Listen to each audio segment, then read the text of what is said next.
Hello and welcome to this really special interview for the Wisdom of the Body Masterclass. I'm Nathan Crane. I'm very happy that you're joining us for these in-depth interviews. You know, these interviews are really designed to help you discover more about the wisdom of your body and its incredible abilities and potential so you can live a vibrant, healthy, and happy life. Today, I'm truly honored to be talking with Norm Shealy, Dr. Norm Shealy, who I've known for years. I've followed his work. I've had the honor of and pleasure of getting to interview him for a series we did years ago.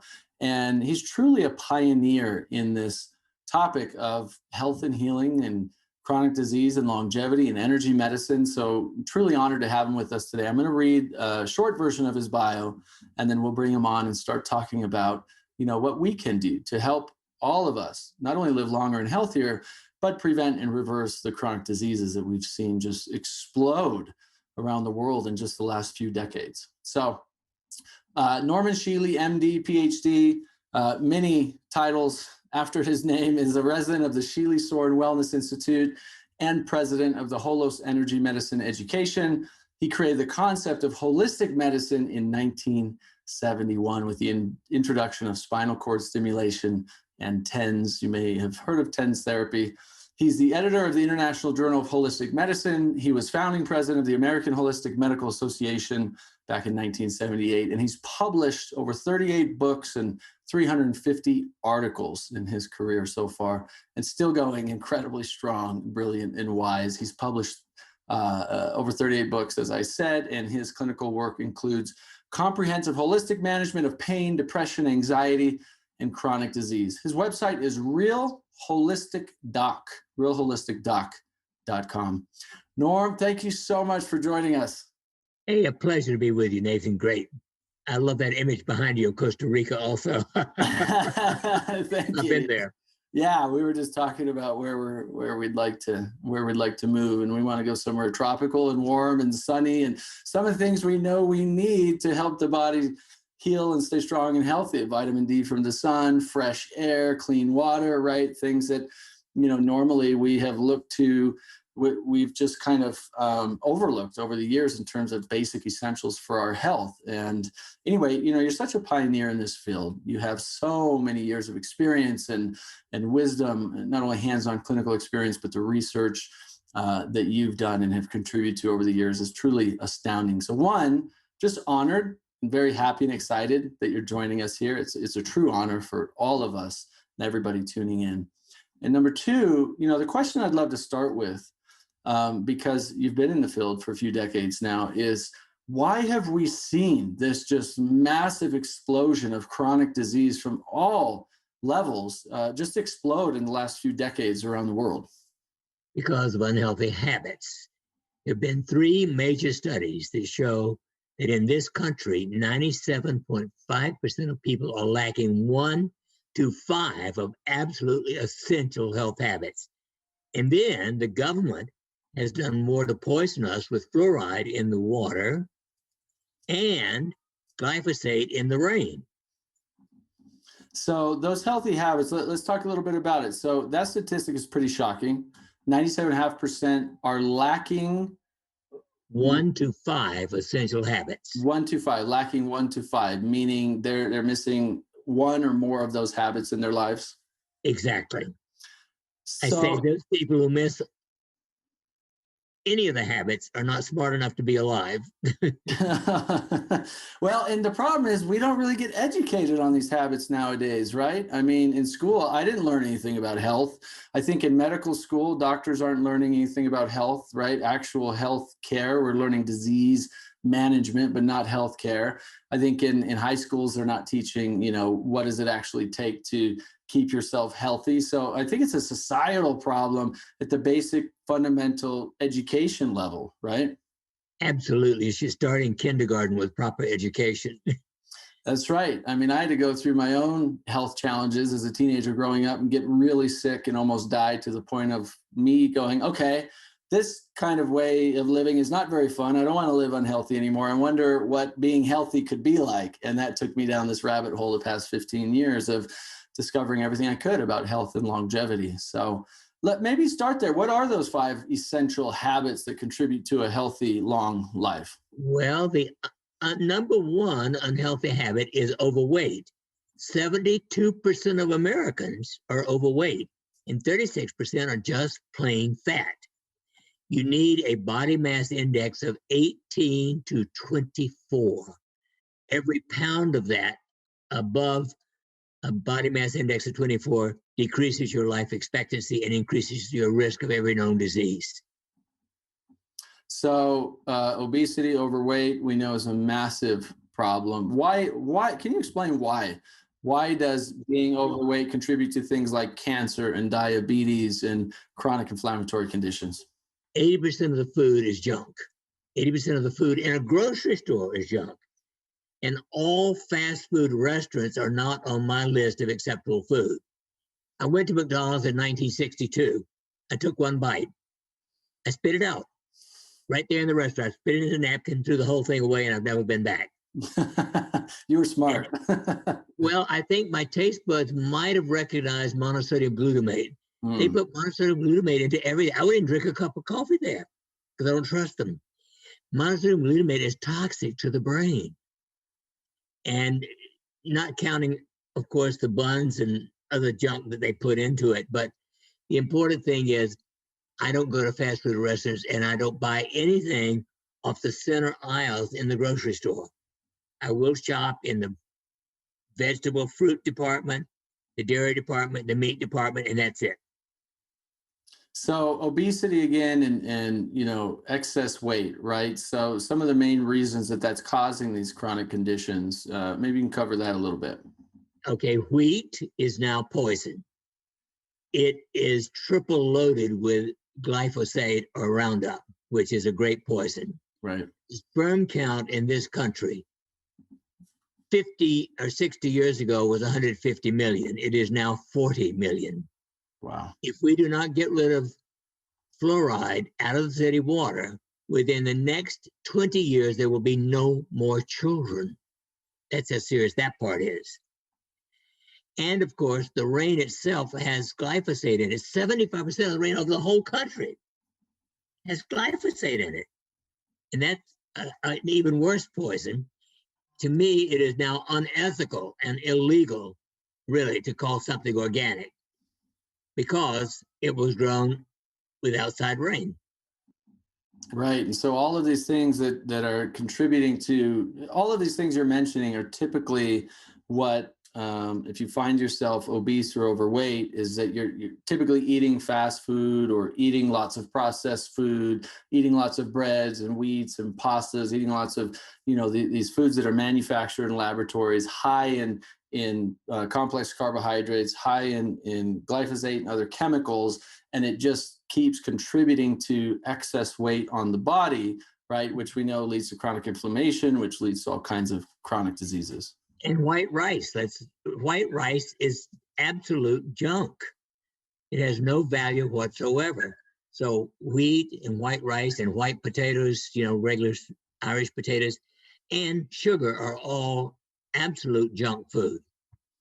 So what I hear you saying is we've got to get back to nature, eat whole foods, as much plant foods as possible, fruits, vegetables, nuts, seeds, berries, get away from the packaged, processed, chemicalized crap in the middle of the aisles and stick to the usually you walk in, it's on the right side or the far left side where you got all your fresh, earthly grown foods, right? Exactly.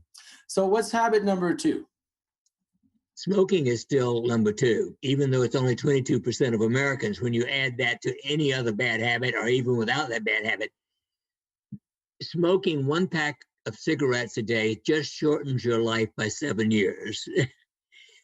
3 packs, 18 years.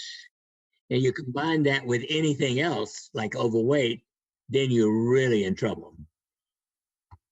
I'm glad I stopped smoking when I was like 19 years old. Just a couple of years ago. I started young. I started smoking cigarettes off and on when I was 9, and then was fully addicted by 12, 13, 2 packs a day at 16 years old. And by I think 19, I was like, I got to stop. If I want to get healthy, it's 18 or 19. If I want to get healthy, I need to stop smoking. And I quit cold turkey. And I remember I told my friends, I was living with it at a time. I had some friends living with me in an apartment in Oceanside, California.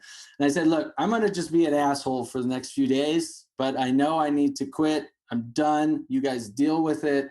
And I did. I quit cold turkey. That I said in my mind, said I'm doing it no matter what. I'm ready because I had a bigger reason to live. I had a reason to actually be healthy. I think to quit some of these habits, you have to find a deeper reason to pull you through the challenge, right?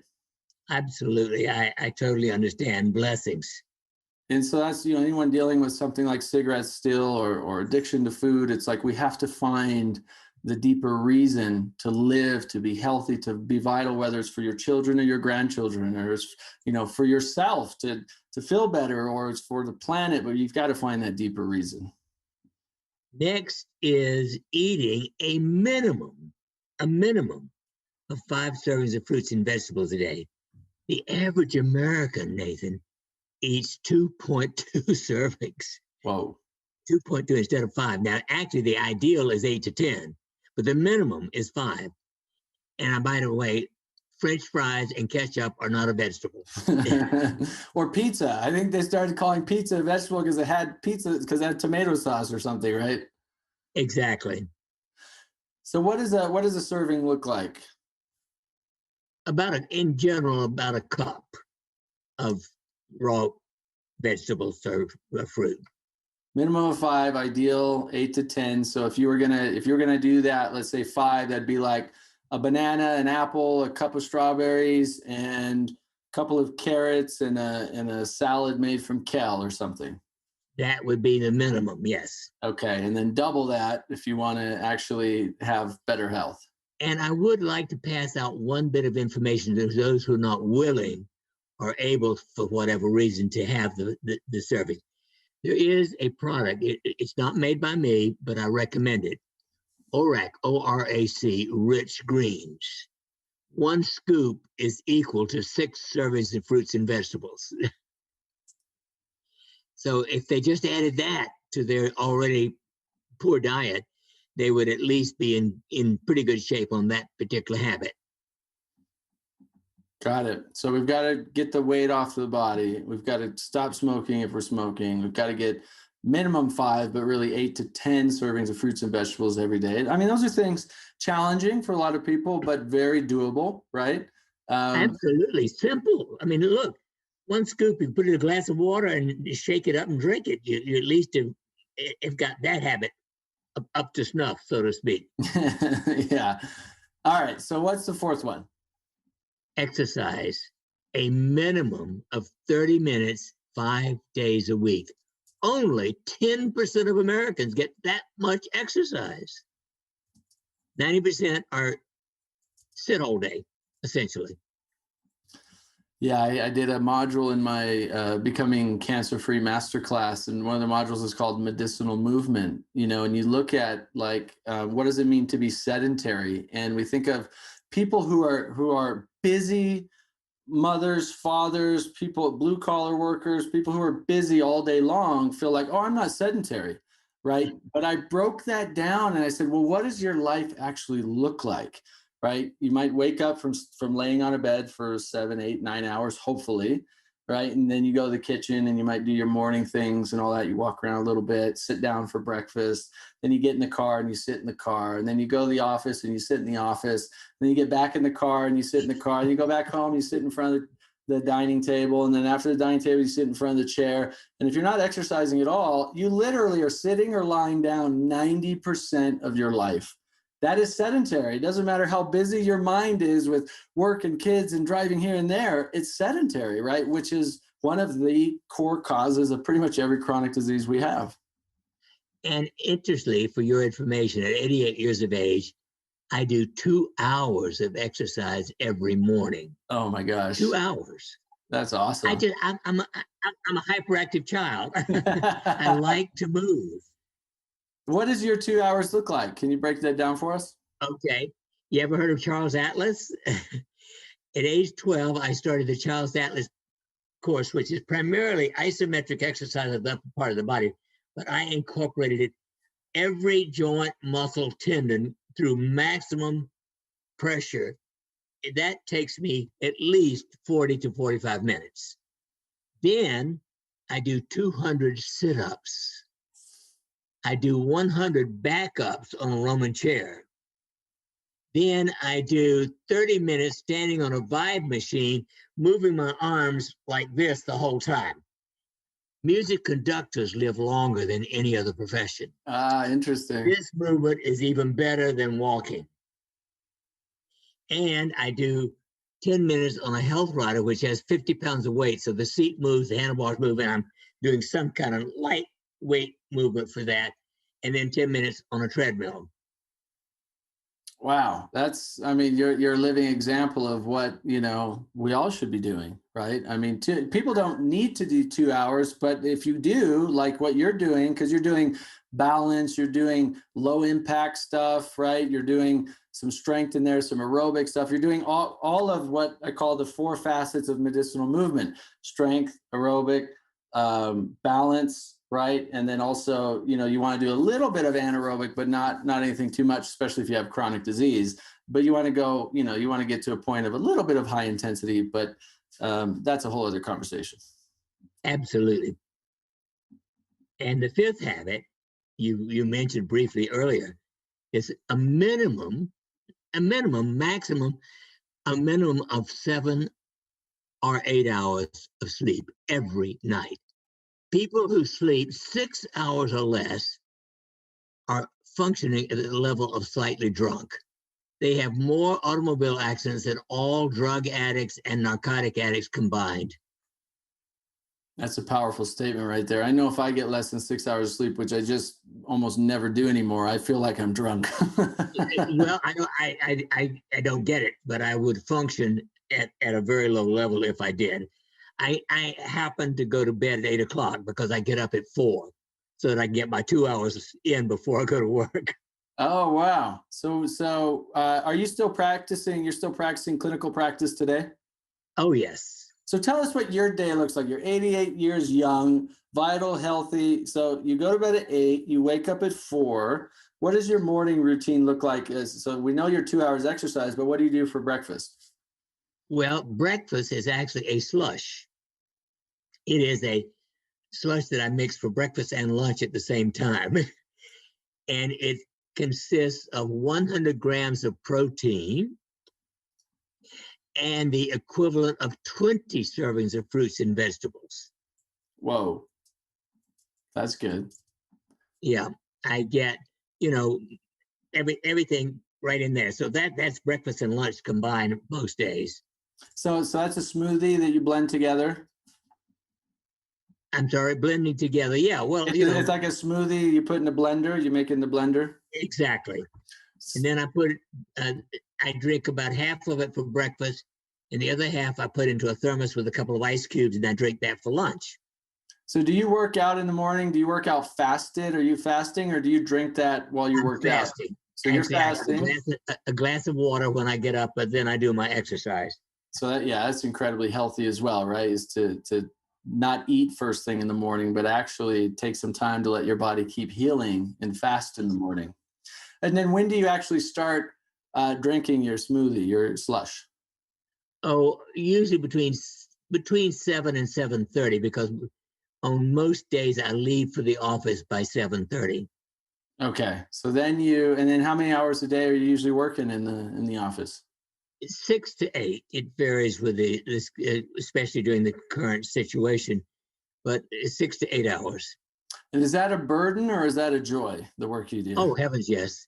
My daughter says I don't know how to retire. But it's not a question of not knowing. I don't want to retire. Yeah.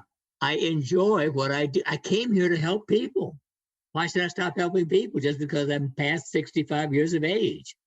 I love it. I mean, that's one of the biggest commonalities they've found in the blue zones around the world, where people just like yourself, 80, 90, 100 plus, healthy, no chronic disease, are one of the things that they have in common is they have a purpose where they're contributing to somebody else's life in a meaningful way, right? And so you're living your purpose, and it's beautiful to see. Yeah. I would be bored if I didn't have that to do. I mean, I love my garden. And so on the weekends, of course, I do. I mean, I often get a couple of hours on Saturday and Sunday in the garden.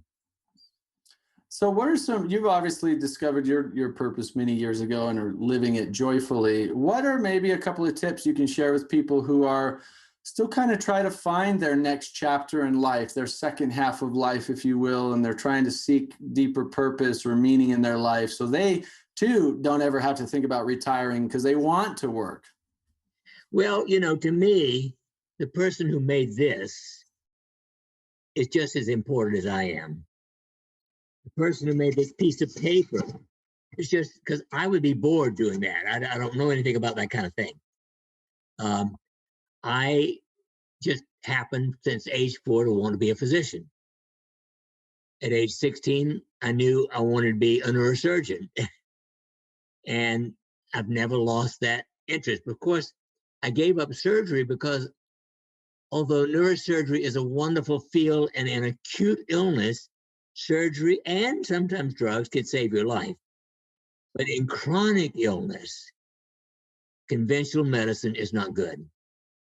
Once the disease becomes chronic, now officially, the medical definition of chronic is 6 months or longer. I personally believe that conventional medicine is great, but if you're not 50% or more better within 3 months, it's time to look for holistic medicine. Beautiful. So I have a couple of additional questions that we're asking all of our speakers during this masterclass. And the first one is, what does energy mean to you, and or how is energy significant or relate to the work that you do? Well, one of my favorite books is Energy Medicine. It covers the field. I mean, everything is energy, of course. Breathing is energy. Air is energy. But we, as individuals, have a body, a mind, emotions, and most important, what's missing from conventional medicine is the soul, the spirit. We are a physical incarnation of the soul into a body, but we still have connection to the divine through the soul and the spirit. And so how does that play a role in the clinical work you do with your patients? Well, I began looking at the electrical energy of the body when I was a freshman medical student.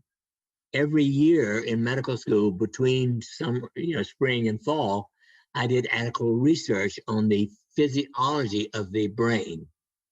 My first paper was on the physiology of the amygdaloid nucleus, which has to do with emotions, of course.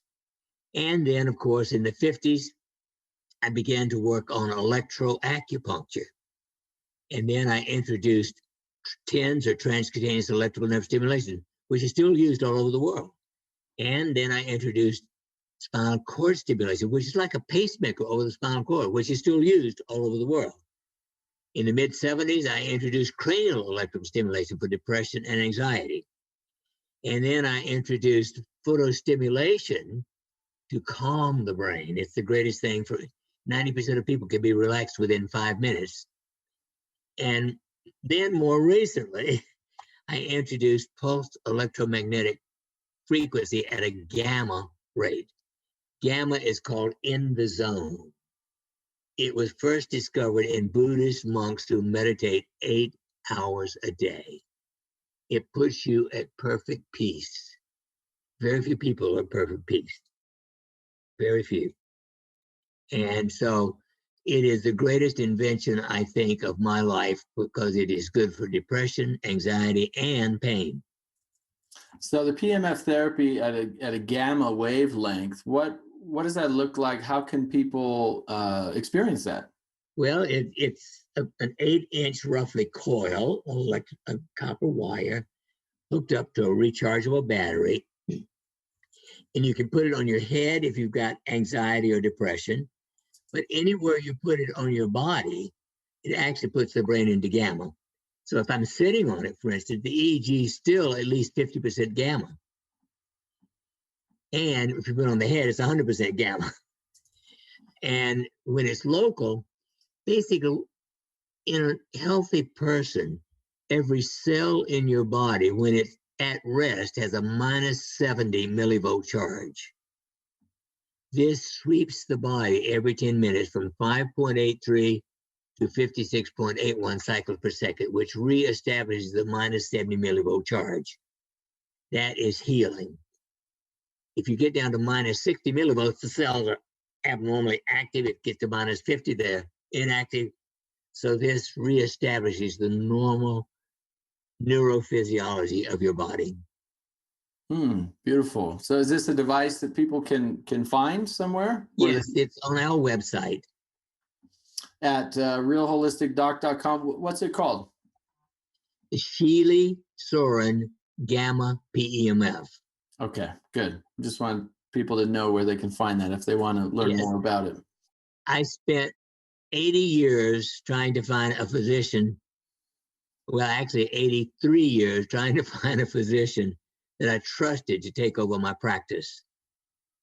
And in 2016, I found that physician, and he has been with me, and that's Dr. Soren.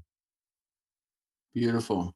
So final question, what, by the way, beautiful answer to what does energy mean to you, not only from a spiritual perspective, but then into the scientific and biophysical perspective as well, and tying that together. It was a beautiful answer.